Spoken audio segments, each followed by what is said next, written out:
مدنی مذاکرہ ہے شریعت کا خزینہ، اخلاق کا تہذیب کا طریقت کا خزینہ۔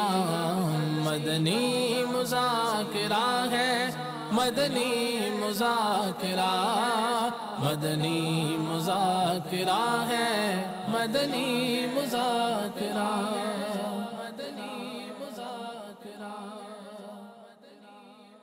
الحمدللہ رب العالمین والصلاة والسلام علی سید المرسلین، اما بعد فاعوذ باللہ من الشیطان الرجیم، بسم اللہ الرحمن الرحیم۔ صلاة والسلام علیکہ یا رسول اللہ وعلی آلک واصحابک یا حبیب اللہ۔ صلاة والسلام علیکہ یا نبی اللہ وعلی آلک واصحابک یا نور اللہ۔ فرمان مصطفیٰ صلی اللہ تعالی علیہ وآلہ وسلم، جس نے دن اور رات میں میری طرف شوق و محبت کی وجہ سے تین مرتبہ درود پاک پڑھا، اللہ عز و جل پر حق ہے کہ وہ اس دن اور اس رات کے گناہ بخش دے۔ صلو علی الحبیب صلی اللہ تعالی علی محمد۔ الحمدللہ 1438 سنہ ہجری کے ماہ سفر المظفر کی 26ویں شب ہے۔ تابار مدنی مذاکرے کا سلسلہ ہے۔ عالمی مدنی مرکز فیضان مدینہ باب المدینہ میں کثیر عاشقان رضا جمع ہیں۔ آپ سوالات کیجئے، ہر سوال کا جواب وہ بھی ثواب دے پاؤں یہ ضروری نہیں، بن پڑا تو عرض کرنے کی کوشش کی جائے گی۔ بھول کرتا پائیں فوراً میری اصلاح فرمائیں، مجھے آئیں بائیں شائع کرتا اپنے موقع پر بلا وجہ اڑتا نہیں، شکریہ کے ساتھ رجوع کرتا پائیں گے انشاءاللہ عز و جل۔ صلو علی الحبیب صلی اللہ تعالی علی محمد۔ ماشاءاللہ ہمارے ساتھ اس وقت پنجاب اور باب الاسلام دونوں کی نمائندگی موجود، اطراف مانگا منڈی ضلع قصور، حالہ شہر اطراف سلطان فراز گوٹ باب الاسلام، یہ جمع ہے اس وقت۔ مرحبا، جی آیا نو بھلے کرے آیا۔ آخر تک رکیے گا انشاءاللہ، بار بار آپ کو یہ موقع ملتا نہیں ہے۔ آج ایک تعداد ہوگی جو شاید پہلی بار شرکت کی سعادت پا رہی ہوگی، تو انشاءاللہ آخر تک رہیں گے تو روحانی سکون بھی کافی ملے گا، سیکھنے کو بھی بہت ملے گا انشاءاللہ۔ صلو علی الحبیب صلی اللہ تعالی علی محمد۔ سیمینار ہوں یا ورکشاپس ہوں، ہر جگہ برداشت کم ہونے کے نتیجے میں نقصانات کا تذکرہ ہوتا ہے۔ دفتری معاملات ہوں یا گھر کے کام ہوں، ٹریفک جام میں ہارن کا بیجا استعمال ہو یا بازار میں خرید و فروخت کا معاملہ، عدم برداشت کی وجہ سے ہمارے معمولات زندگی بے حد متاثر ہیں۔ معاشرے میں عدم برداشت کے رجحان میں اضافے کی بڑی وجہ معاشرتی مسائل ہیں۔ ایک تحقیق کے مطابق اکثر طلاقیں اور خودکشی غصہ آنے اور عدم برداشت کے باعث 10 سیکنڈ کے اندر ہوتی ہیں۔ امیر اہل سنت سے عرض ہے کہ نفسا نفسی کے اس دور میں لوگوں کی اکثریت میں برداشت کا مادہ کم پایا جاتا ہے اور انسان مسئلے سے مسائل میں جا گرتا ہے۔ ہمیں اپنی زندگی کو خوشگوار بنانے اور آزمائشوں پر برداشت اور صبر حاصل کرنے کے لیے کیا کرنا چاہیے؟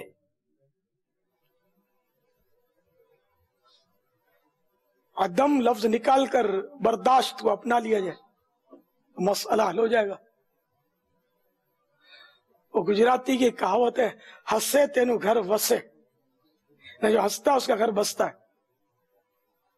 اگر اپنے معاملات جو اس طرح کے جو الجھانے والے، غصہ دلانے والے جب درپیش ہو نا، تو اس وقت بندہ جو ہے نا اس کو ایزی فیل کرے، اور یہ ذہن بنائے کہ یار زندگی کی گاڑی جو ہے نا، سمجھے، اس کے پہیے مسائل ہیں. یہ زندگی گاڑی مسائل کے پہیوں پر چلتی ہے، پرابلمز کے ویل پر وہ گاڑی جو زندگی کی وہ چلتی ہے. تو اس لیے اب یہ کہ جیسی بھی پریشانی آئے اس وقت بندہ اگر اپنے آپ کو کنٹرول کرے نا، اور جب بھی پریشانی آئے نا آپ کو، تو ایک آسان ورد آپ کو یاد کروا دیتا ہوں، اگر یاد آپ کو رہ جائے تو ذہن نصیب 3 مرتبہ کہہ لیں یا ارحم الراحمین. اللہ کرے گا ایک سکون کی لہر آپ کے اندر پیدا ہوگی. سبحان اللہ. ذرا دوہرائیں گے، یا ارحم الراحمین،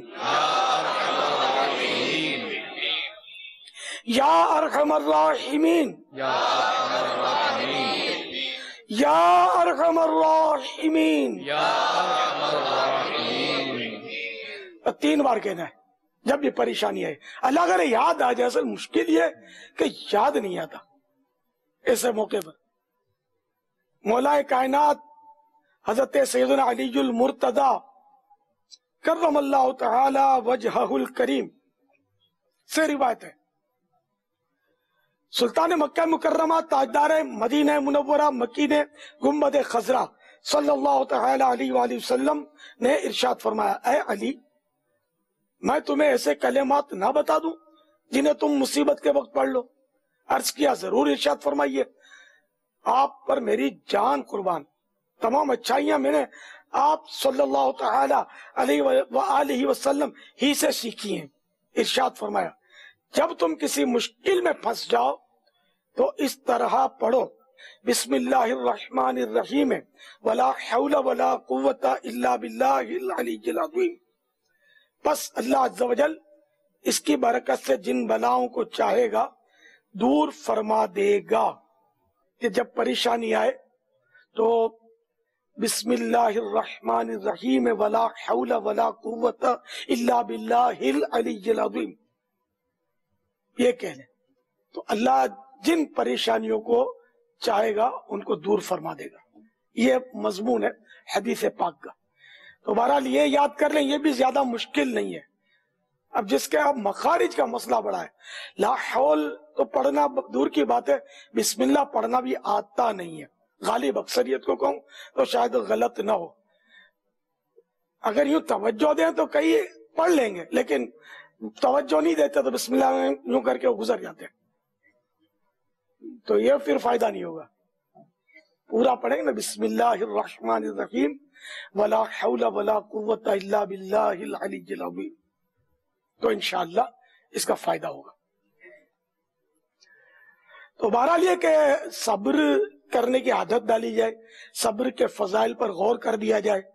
اب جیسے کہ ٹریفک جام ہو جاتی ہے، اب تو کیا ہوتا ہے، کیا اگلی گاڑی کو کبھی گالیاں دیں گے، کبھی ٹریفک کے نظام کو برا بلا بولیں گے کہ ایسے لوگ آ کے بیٹھ گئے جو ٹریفک نہیں سنبھال سکتے، تو ان کو بولو کہ گلیوں میں جھاڑو دیں، یہ کیوں انہوں نے ٹریفک کا نظام درم برم کر رکھا ہے، بھگاؤ ان کو.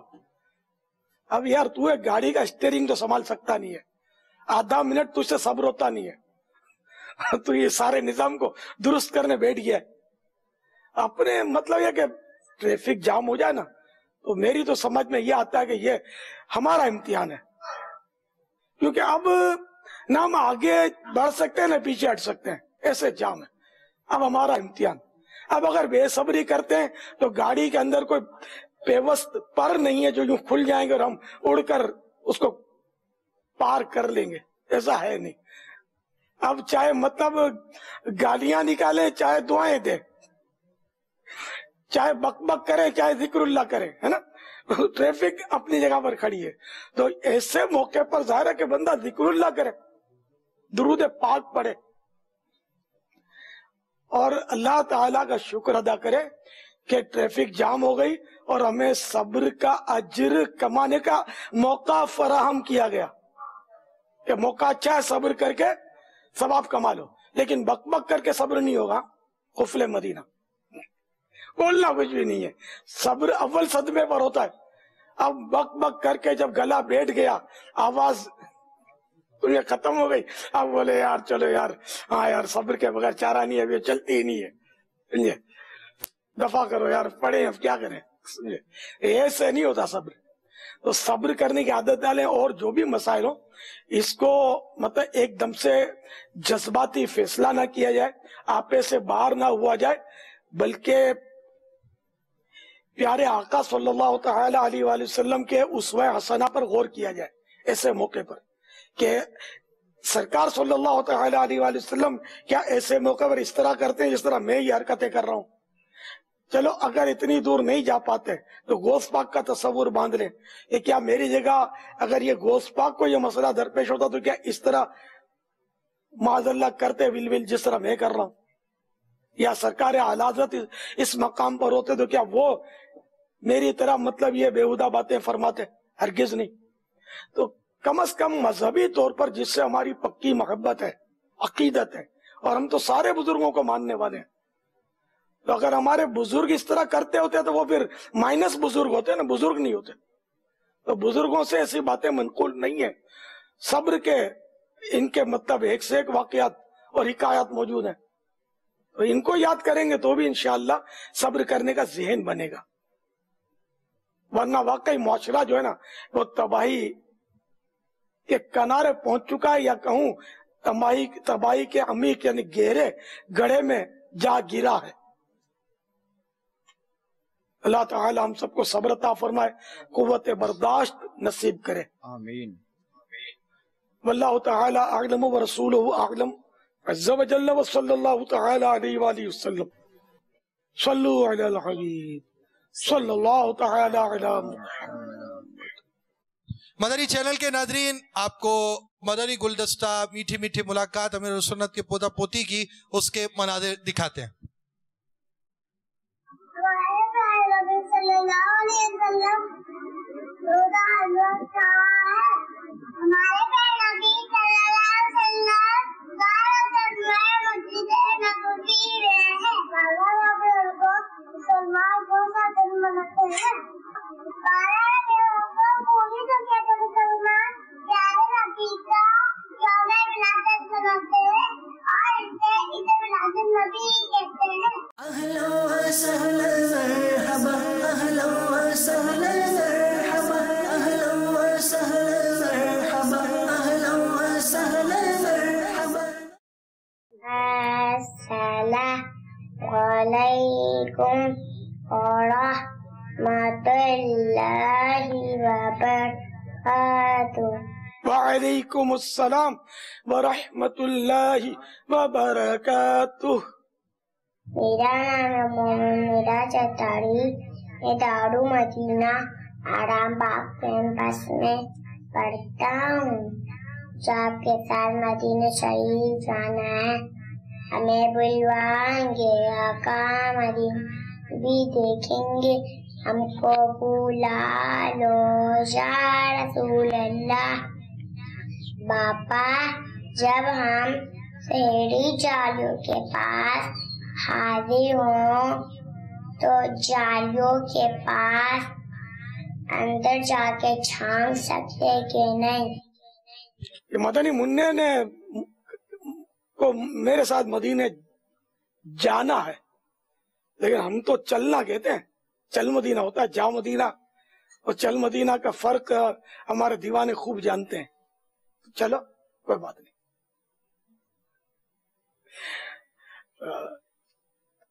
اللہ وہ دن کرے کہ آپ بھی چل مدینہ ہو جائیں. اللہ وہ دن کرے. تو اب مدینہ شریف کی حاضری میں پھر سنہری جالیوں کے اندر وہ جھانکنے کا مدنی منع نے پوچھا ہے کہ اس میں جھانک سکتے ہیں کہ نہیں. نبی سے جھانکنا تو پہنچے تو صحیح پہلے, کہاں سے حاضری دینا طے ہوتا ہے یہ بھی ہے نا. سنہری جالیاں نظر بھی آتی ہیں نہیں آتی ہیں جہاں سے حاضری دیتے ہیں. تو پھر بھی قریب سے قریب اگر جانا ہے تو سرکار اعلی حضرت انہوں نے تو ادب یہ بیان فرمایا, وہ بھی علماء کے حوالے سے, کہ سنہری جالیوں سے 4 ہاتھ تقریباً 2 گز 2 یارڈز اب یہ یارڈ اور گز میں بھی شاید آپ نہیں سمجھتی ہوگی، یہ تو مدنی منا ہے تو اس میں بھی نہیں سمجھے گا. میٹر تقریباً قریب قریب ہوتا ہے گز کے، آپ میٹر بولتے ہیں، مگر گز اور میٹر میں تھوڑا سا فرق ہے. تو انہیں کہ 2 میٹر دور رہنا ہے سنہری جالیوں سے. تو اعلیٰ حضرت رحمت اللہ تعالی علیہ نے انوار البشارہ میں یہ فرمایا کہ 2 جب 4 ہاتھ دور رہنا یہ ادب ہے تو چھونے کا کہاں تصور ہے. پھر یہ دوسرے فتوے میں کہ کسی بھی ولی کے مزار سے 4 ہاتھ دور رہیں، لیکن سنہری جالیوں کے تعلق سے بھی فرمایا کہ 4 ہاتھ دور رہنے میں ادب زیادہ ہے. چھونا جالی مبارک کو ہاتھ لگانا خیر ہے تو جائز، لیکن یہ کہ ادب یہ ہے کہ ہاتھ نہ لگائے اور دور رہے 4 ہاتھ. تو جب 4 ہاتھ دور رہیں گے تو اب جالی مبارک میں جھانکنا یہ تو ممکن نہیں رہا، کیسے جھانکے گا. اچھا اب قریب آ گئے تو یہ بتائیے کسی کے گھر میں جھانک سکتے ہیں؟ حدیثوں میں ممانعت ہے نا کسی کے گھر میں جھانکنے کی. تو پیارے آقا صلی اللہ تعالی علیہ وآلہ وسلم حیات النبی ہیں اور یہ آپ کا مکان عالی شان ہے، مکان ہے آپ کا. نبی کا خاصہ ہے یہ کہ جہاں ان کا وصال ہوتا ہے وہیں ان کو دفن کیا گیا ہے نا. وہ اب تو کوئی نبی آئے گا نہیں، سیدنا عیسیٰ علیہ السلام تشریف لے آئیں گے، بے شک وہ بھی نبی ہیں، لیکن یہ کہ اپنی شریعت انجیل مقدس کی تعلیمات نہیں دیں گے بلکہ قرآن و سنت کی تعلیمات دیں گے. پیارے آقا، ہمارے پیارے آقا اور ان کے بھی پیارے آقا ہیں صلی اللہ تعالی علیہ وآلہ وسلم کی تعلیمات کو عام فرمائیں گے اور یہیں آرام فرمائیں گے سرکار صلی اللہ تعالی علیہ وآلہ وسلم کے مزار فائز الانوار میں. قریب میں جگہ خالی ہے اب بھی. تو بہرحال یہ کسی کے گھر میں جھانکنا ممانعت ہے. تو سرکار صلی اللہ تعالی علیہ وآلہ وسلم کے مکان عالی شان میں جھانکنا، اگرچہ حیات ہیں اور حیات ظاہری کی طرح ہی حیات ہیں، لیکن اب وہ مکان کا وہ معاملہ وغیرہ بے پردگیاں اور وہ صورتیں نہ صحیح، لیکن اندر جھانکنا یہ تو ادب کے خلاف ہونا ہی سمجھ میں آتا ہے. کیونکہ جب رہنا ہی 2 گز دور ہے 4 ہاتھ تو جھانکنے کا تو جھانکنے جائے گا تب بھی ادب کے خلاف تو کرے گا نا، وہ قریب جانا پڑے گا. پھر جھانکنا اندر. اور کسی نے پچھلے دنوں ایک کلپ چلایا تو اس میں جالی مبارک بنی ہوئی ہے، سنہری جالیاں بنی ہوئی ہیں، ہو سکتا ہے اوریجنل ہی سین ہوگا. تو وہ اندر یوں دیکھ کر اس کو انلارج اس نے کیا ہے کہ اندر کا منظر دیکھو، وہ دکھایا ہے اس نے. اب یہ بیچارہ اس کو پتا نہیں ہوگا کہ یہ کر کیا رہا ہے، لگتا اوریجنل ہے کہ یہ مدینے گیا ہے، مدینے میں لوگ حاضر ہوتے ہیں تو بس یہ سیلفیوں کا دور ہے، خود یا تو اپنی سیلفی بنائی ہوگی یا کسی دوست ہوتے ہیں آپس میں ایک دوسرے کی باری باری بنائی ہوگی تو وہ یوں یوں کر رہا ہوگا اور دوسرے نے بنائی ہوگی اس کے ہاتھ کی کہ یہ کر رہا ہے اس طرح. یا بہرحال اب کیا کیا نظر آ رہا ہے مجھے یاد نہیں رہا، ہاتھ نظر آتا ہے کہ نہیں، بہرحال وہ دکھایا ہے اس نے. تو یہ دیکھ کر میرے ذہن میں بھی یہ بات آئی تھی کہ یہ اندر جھانکنا جو ہے نا یہ صحیح لگ نہیں رہا، ادب کے خلاف. واللہ تعالی اعلم ورسولہ اعلم عز وجل وصلی اللہ تعالی علیہ وآلہ وسلم. صلو علی الحبیب صلی اللہ تعالی علی محمد. موبائل کی بات ابھی آپ نے کی، سیلفی وغیرہ کی، تو ایک سوال ہمیں تحریری طور پر آیا ہے کہ کیا موبائل یہ جو اسکرین ہوتی ہے بابا، یہ جو اسکرین ہوتی ہے اس میں جیسے کہ اب جیسے کہ یہ میں نے یہ لگایا نا مدنی گنبد، تو اب اس میں یہ سوال یہ ہے کہ کیا موبائل ڈسپلے جو میں نے ابھی آپ کو سامنے عرض کی ہے پر شوہر اپنی زوجہ یعنی بیوی وائف، ہسبینڈ اپنی وائف کی پک یعنی پکچر، عورت اپنے محرم کی پکچر یا پیر صاحب کی پکچر لگا سکتی ہے؟ تو اس حوالے سے ہے. اسی میں ایک اور سوال نیچے بھی لکھا ہے کہ کیا میت کی پکچر بنا سکتے ہیں؟ تو یوں اس حوالے سے آپ کیا رہنمائی فرماتے ہیں؟ اصل عورتوں کی پکچر اسکرین پر تو کیا اندر میں بھی نہیں ہونی چاہیے، یعنی بھلے وہ محارم ہے اپنی یا زوجہ ہے، کہ دوسروں کے بھی ہاتھ میں جاتا ہے موبائل بعض ہوگا، یا ذرا دینا مجھے کال کرنی ہے تو دوست کو دے دیا، یا کہیں رکھ کر آگے پیچھے ہوئے تو وہ کوئی دوسرا اس کو چلا رہا ہے، بھائی بھائی مل کر بھی استعمال کرتے ہوں گے، تو جو اپنی زوجہ ہے وہ بھائی کے لیے تو نہ محرم ہے، دیور ہے نا وہ تو یوں مطلب اپنی زوجہ کی اگر وہ تصویر اسکرین پر رکھے گا تو نہ جانے کتنے لوگ اس کو دیکھیں گے، اور کوئی با حیا فرد یہ سوچ نہیں سکتا کہ اپنی زوجہ یا کوئی ماں بہن کی تصویر اس طرح اسکرین پر رکھے کہ بار بار جب بھی وہ کال آئے تو وہ چمکے اور اس کی تصویر نظر آئے۔ یہ میں نہیں سمجھتا کہ یہ بہت ہیوی بات ہے، یہ بہت آدمی سوچ نہیں سکتا۔ ہاں بے حیا جو ہوتے ہیں نا، اب ان کو تو اپنے ان کا کیا کرنا ہے، وہ تو اپنے گھر میں وہ تصویر دولہا دلہن کی نہیں، وہ گھروں پہ آویزاں کرتے ہیں، اخباروں میں دیتے ہیں، پہلے تو دیتے تھے، اب تو زیادہ دیتے ہوں گے، اب تو ایک دوسرے کو شیئر بھی کرتے ہوں گے۔ تو یہ بے حیاؤں کا کام ہے جو اللہ اور رسول سے ڈرتے نہیں ہیں، شرماتے نہیں ہیں۔ باقی جو خوف خدا والا ہوگا وہ کبھی سوچ بھی نہیں سکتا۔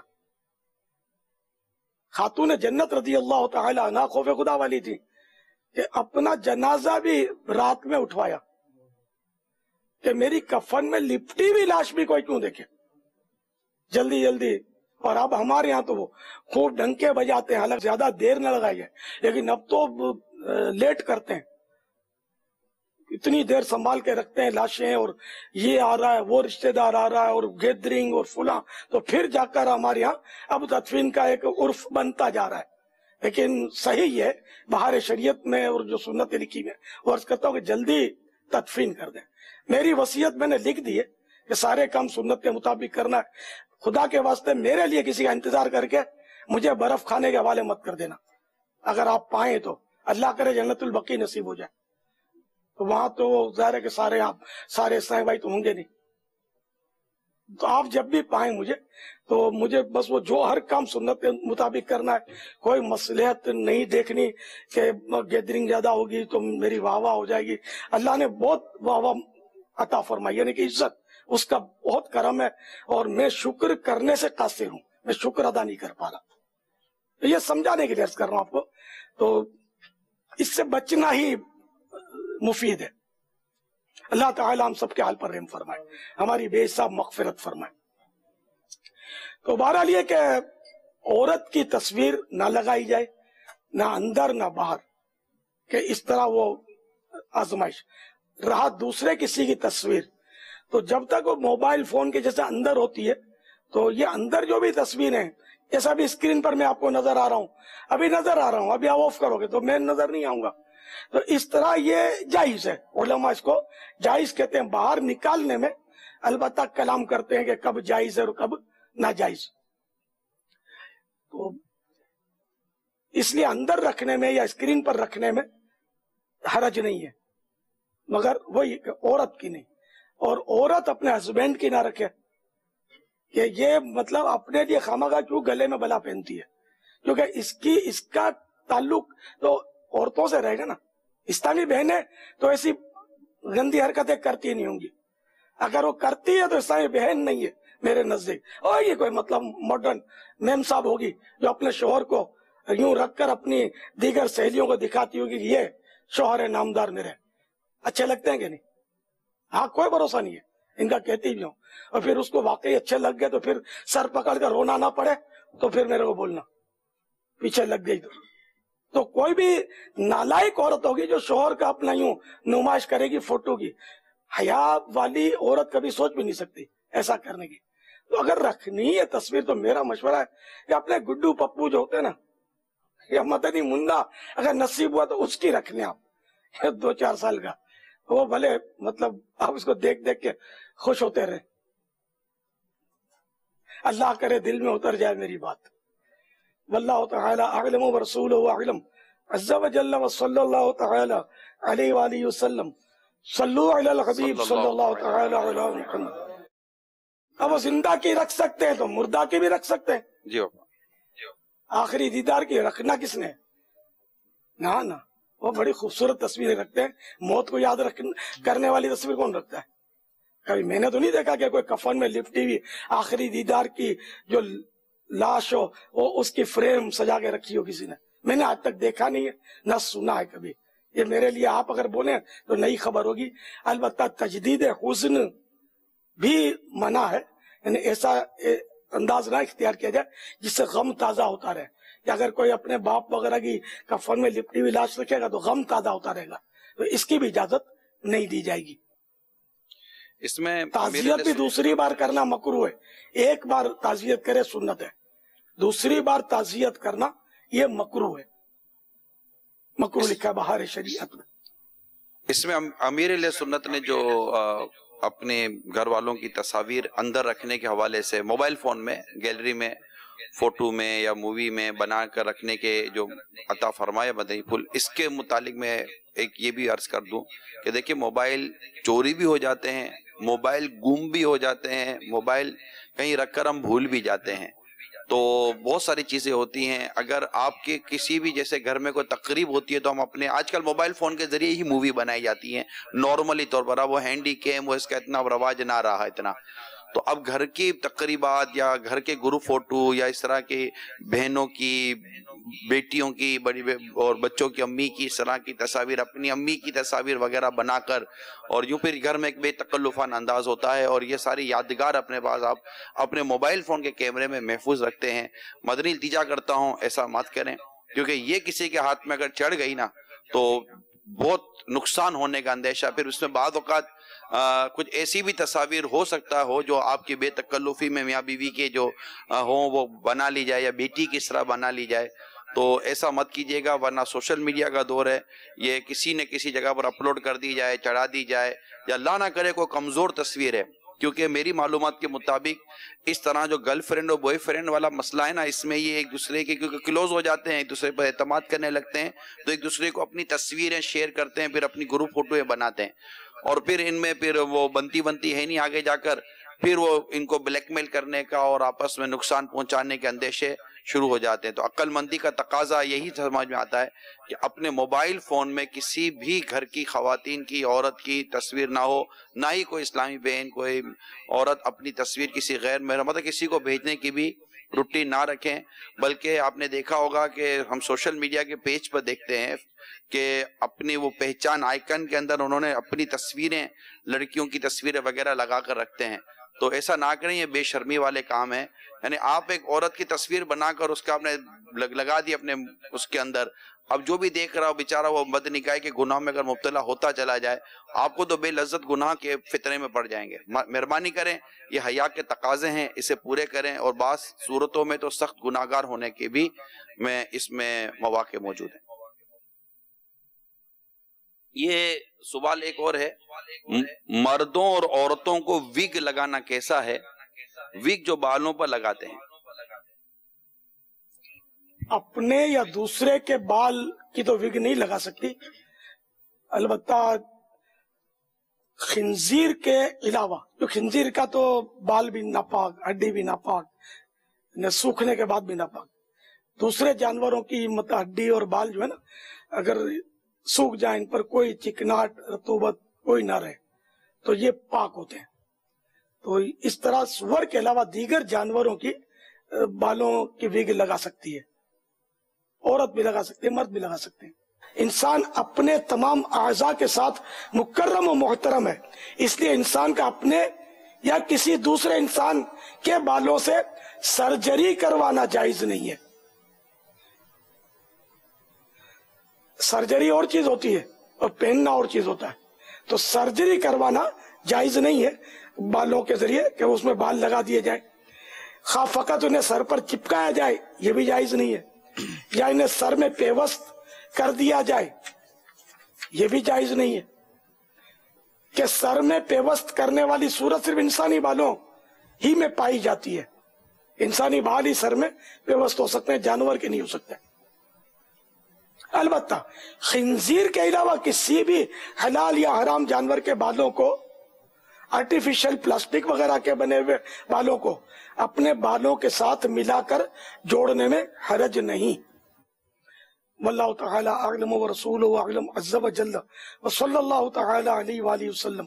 صلو علی الحبیب صلی اللہ تعالی علی محمد۔ محمد ارشد اتاری اٹلی کے شہر بلزانوں سے عرض کر رہا ہوں، آقا جی کی بارگاہ میں عرض ہے کہ جوڑوں کے درد کا آسان علاج عطا فرما دیں۔ جوڑوں کے درد کا آسان علاج تو پین کلر گولی کھائے تو درد میں فرق پڑ جائے گا، وہ عارضی طور پہ، مگر اس کی عادت نہ ڈالی جائے۔ عادت ڈالنے سے گردوں پر اور اس کا ایفیکٹ پڑ سکتا ہے، نقصانات ہوتے ہیں اس کے۔ البتہ یہ کہ پین کلر دواؤں سے بچتے ہوئے اس کا دیسی علاج کیا جائے، مثلا یہ کہ گوند اصلی گھی میں کڑکڑا لیا جائے، اس سے بھی فائدہ ہوتا ہے جوڑوں کے درد میں۔ یا 3 بھنڈی لمبائی میں چیر کر پانی میں 10-12 گھنٹے بھگو دیں، گلاس میں ڈال دیں، فریج میں نہیں رکھیں، باہر۔ جب 10-12 گھنٹے گزر جائیں تو اب ان کو نچوڑ لیں تو چکنا چکنا پانی نکلے گا، جب تک نکلتا رہے لیس دار پانی وہ نکالتے رہیں۔ اس کو خالی پیٹ پینا ہے، یہ انشاءاللہ آپ کو فائدہ کرے گا۔ اور بھنڈیاں پھینکے نہیں ہیں، اس کو بھی ہنڈیا میں ڈال دیں، سالن میں ڈال دیں، ویسے ہی اگر کوئی کھا لے تو بھی سلاد کی طرح کھائی جائے گی، کوئی مشکل نہیں ہوتا۔ صلو علی الحبیب صلی اللہ تعالی علیہ وسلم۔ اچھا، یہ عمل بھنڈی کا عمل روز کرنا ہے، جب تک درد ہوتا رہے، مطلب یعنی کہ فائدہ نہ ہو جائے، تو یہ انشاءاللہ آپ کو فائدہ کرے گا۔ ایک دن کے لیے یہ عمل نہیں ہے، اسی طرح وہ گوند والا بھی ایک دن کا نہیں ہے، یہ اس کو لانگ ٹائم کریں گے نا، انشاءاللہ اس کے فوائد آتے رہیں گے۔ سردیوں میں یہ درد وغیرہ گھٹنوں کے اور بڑھ جاتے ہیں، ویسے عام طور پہ گھی کوار کا حلوہ بازار میں مل جاتا ہے، کوشش کی جائے تو وہ بھی یہ جوڑوں کے درد کے لیے مفید ہوتا ہے۔ اور گھی کوار، اور یہ آپ نے فرمایا کہ وہ گوند، اور یہ کیا ہے، یہ گوند تو وہ کاغذ چسپا کرنے کے لیے ہوتی ہے نا، وہ تو نہیں؟ اور گم یا عام گوند، یہ گم بولتے ہیں اس کو یہ انگلش میں۔ یہ کاغذ بھی اس کے چشمہ ہوتے ہیں اور یہ کھائی بھی جاتی ہے۔ اب تو اپنے میمنی میں سنڈھیلا بولتے ہیں، سردیوں کی خاص غذا ہے سنڈھیلا، سنڈھیلو، اس میں یہ گوند ڈالتے ہیں توے پر بھون کے۔ آپ نے فرمایا کہ گوند جو ہے یہ کڑکڑا لیں، یہ کیا ہے کڑکڑانا؟ ہاں، گھی میں، اصلی گھی میں کڑکڑا لیں، یعنی اصلی گھی، باقی ویجیٹیبل گھی تو نقصان دہ ہوتا ہے۔ نہیں، کڑکڑانا کیا ہے بابا؟ یہ بھی صحیح ہے، مجھے بھی آپ کو پھر پوچھنا پڑے گا کہ جامع کیا ہوتا ہے، پتہ نہیں کتنے الفاظ میں نے بعض نوٹ کیے تھے کہ آپ سے عرض کروں گا، لیکن پھر میں بھول گیا۔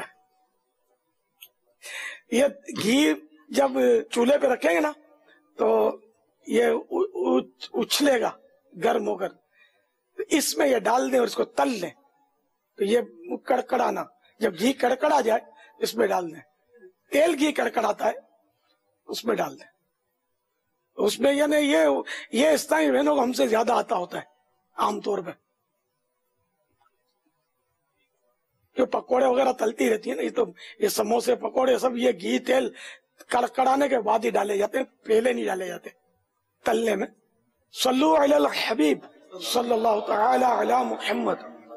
محمد شاہد اتاری بحرین سے عرض کر رہا ہوں، آپ کی بارگاہ میں عرض یہ ہے کہ جو گھر میں دیمک لگ جاتی ہے دیواروں اور دروازوں میں، تو اس کا کوئی حل ارشاد فرما دیجئے، اور آپ کی بارگاہ میں التجا کرنی ہے کہ میرے والدین کے لیے، اہل و عیال کے لیے خصوصی دعا فرما دیجئے گا۔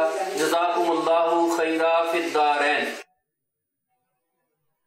وَإِيَّاكُمْ، یہ اپنے پارہ نمبر 30 آخری پارہ قرآن کریم کا، اس میں سورۃ المطففین، زیادہ بڑی نہیں ہے، تو سورۃ المطففین پڑھ کر جس چیز پر آپ دم کر دیں گے نا، انشاءاللہ اس میں دیمک نہیں ہوگی۔ تو دروازوں پر، کھڑکیوں پر یہ پڑھ پڑھ کے آپ پھونکتے رہیں،